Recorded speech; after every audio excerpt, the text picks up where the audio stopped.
Continuando então, pessoal, a parte 2 da nossa tela de medicamento, a gente vai criar agora a tabela de dados, tá? Então, eu vou colocar aqui P:\Data Table. E como eu já sei que eu vou precisar de 6 colunas, eu já vou colocar essas tags aqui, tá? Que são as tags que definem as colunas da nossa tabela. Ok? Então, a gente vai atribuir aqui o value da nossa tabela. O value dela vai ser a nossa lista de medicamentos. Então, eu vou chamar medicamento mb.medicamentos, tá? E aí ele vai trazer a nossa lista. A variável da nossa tabela, eu vou chamar ela de m, para deixar um nome mais curtinho, tá? A gente vai precisar do ID dela, né? Até porque o botão de salvar lá no painel grid está usando a tabela, né? E só adicionar mais alguns detalhezinhos, eu vou colocar aqui um paginator para ela, tá? Vou colocar como true e ela vai ter aí 5 linhas, tá? A partir da sexta ele já vai para a página seguinte, beleza? Então, a primeira coluna é o medicamento, o nome dele, né? Pode ser tanto nome como pode ser medicamento. Então, vou colocar aqui medicamento. Como valor, a gente vai usar a nossa variável m.nome. E aqui embaixo a gente vai fazer a mesma coisa para os outros atributos, tá? Então, tem a apresentação,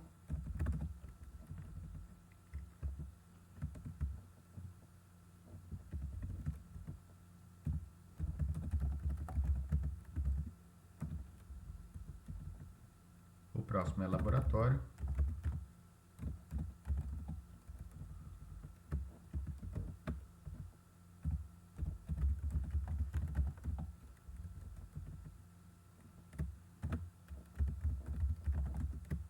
o registro do Ministério da Saúde,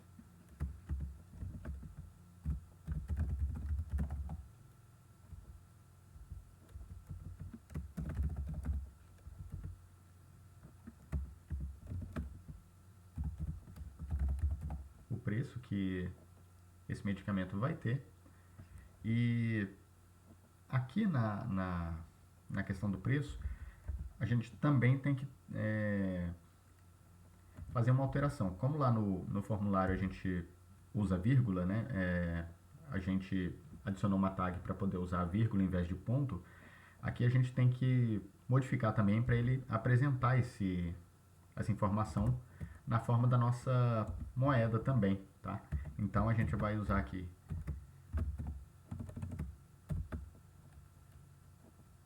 convert number, tá? E deixa eu fechar ele aqui. O type dele é currency, tá? Se você der um Ctrl espaço, ele já dá a opção para você. Aí você vai usar o currency. E currency symbol, a gente vai colocar o R e a cifra, tá? Agora que a gente já fez os dados principais, essa última coluna aqui vai ser os botões para deletar e alterar o medicamento. Então, eu vou só remover esse output label aqui, tá? O header text eu vou deixar ele vazio mesmo. E aí, aqui a gente vai adicionar 2 command buttons, tá?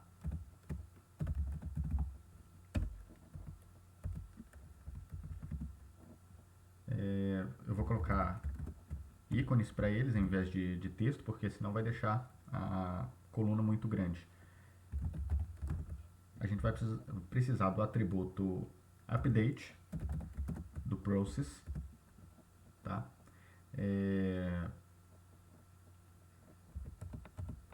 E aqui no meio do botão, deixa eu só fechar ele aqui, a gente vai precisar de um set property action listener.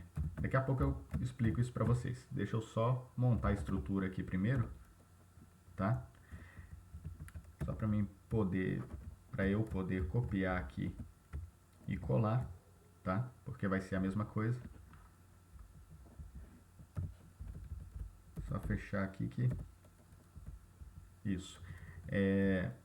Então tá. O primeiro botão vai ser o botão que a gente vai atualizar o nosso medicamento.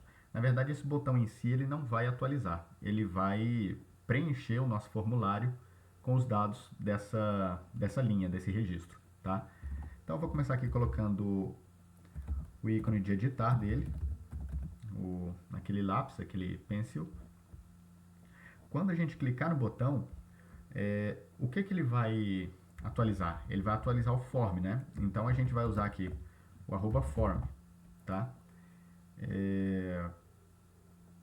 Processando apenas o botão. Então quando a gente diz para ele processar apenas o botão, a gente usa o @this, tá? E agora no set property action listener vai ser igual para o command button de baixo também.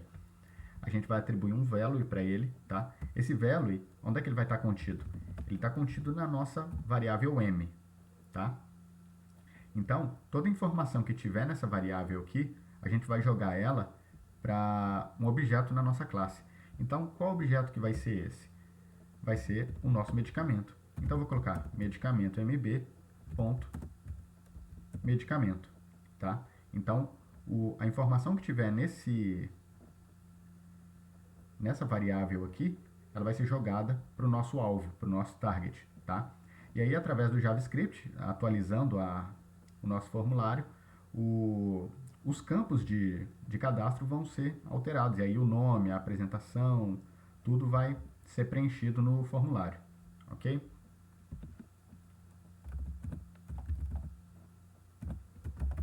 Aqui eu vou colocar o ícone da lixeira. Aqui a mesma coisa. @form e processando apenas isso, tá? Porque a gente tem vários elementos aqui, né? Tem 2 command buttons e tal. Então a gente tem que especificar muito bem quando a gente está trabalhando dessa forma aqui, ok? Aqui vai ser a mesma coisa.